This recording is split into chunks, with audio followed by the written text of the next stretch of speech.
everyone and welcome back to our channel. It's Unfiltered Faith here. I know there's a few of you new subscribers out there, which is amazing, and we feel so incredibly encouraged.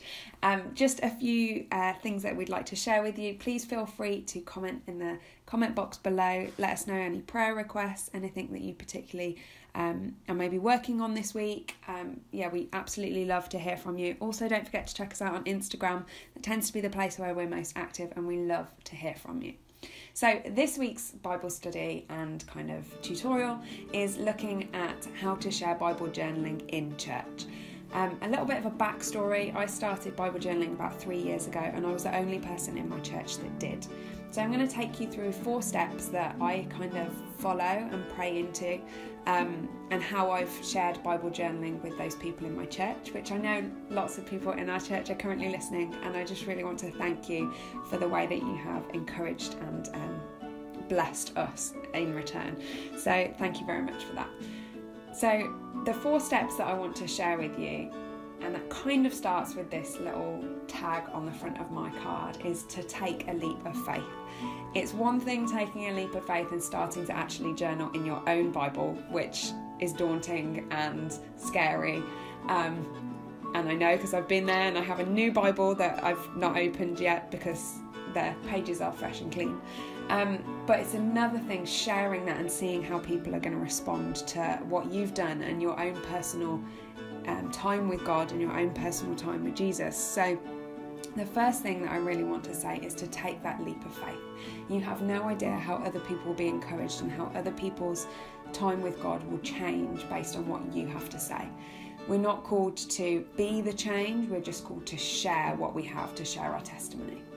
So part of our kind of mission statement as Doodling Faith is to live according to His word, and we feel really strongly that Bible journaling has helped us to do that. As 2 people who really struggle to open God's word, we really feel that opening God's word and helping others who are maybe finding it difficult to open God's word and to hear what God has to say is really what we're called to do and what we absolutely love. So the 4 steps that I want to take you through are: number 1, God's presence is contagious.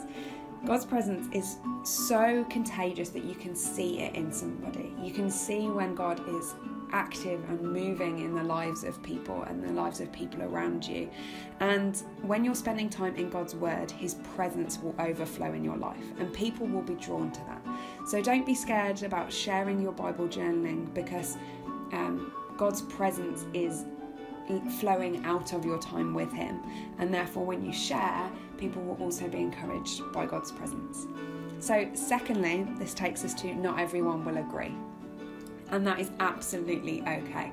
Some of us enjoy Bible journaling, some of us enjoy writing over the words, some of us don't. Some of us enjoy meditating on God's word, some of us enjoy studying it really in depth and looking at all of the Hebrew and the Greek and the literature.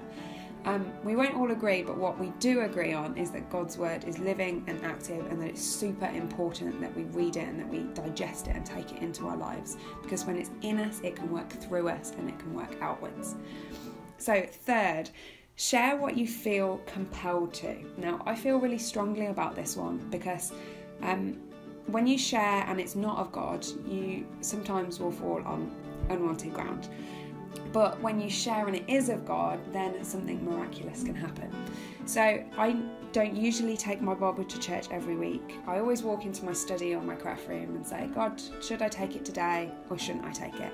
And those days where I feel compelled to take it are usually the days where I end up sitting next to somebody who I've not sat next to before, who's watching what I'm doing and is inquisitive, or I have a chat with somebody and feel that a page that I've done will particularly speak to them, and I'm able to share that with them. So that's the way that I work. That's kind of how my relationship with God works. I always ask, and then when I feel compelled to, I'll kind of step out in faith and do that. It's not always a big booming voice from above that says, take your Bible to church and share it with the person next to you. It's just a feeling that I get, yeah, today's a day to take, and no, tomorrow's not. So that's how it goes. God never will disappoint on a step of faith. So if you step out in faith, God will always reward that step out in faith. And fourthly, start a group. God's word is so much more fun to study between friends. So I took the step of faith of inviting some people that I'd newly introduced to Bible journaling to my house, got some of my own Bible journaling supplies and craft supplies, and we just shared and laughed and had a great time around the table, just discovering this new thing that we were all doing. And one great way to do that is in notebooks or journals, because for those who don't have a Bible journal, it really isn't a hindrance. And for people who don't enjoy writing over God's word, then a journal is really a great place to start. So I hope you enjoyed this video. Please give it a thumbs up if you have. Don't forget to hit that subscribe button as well.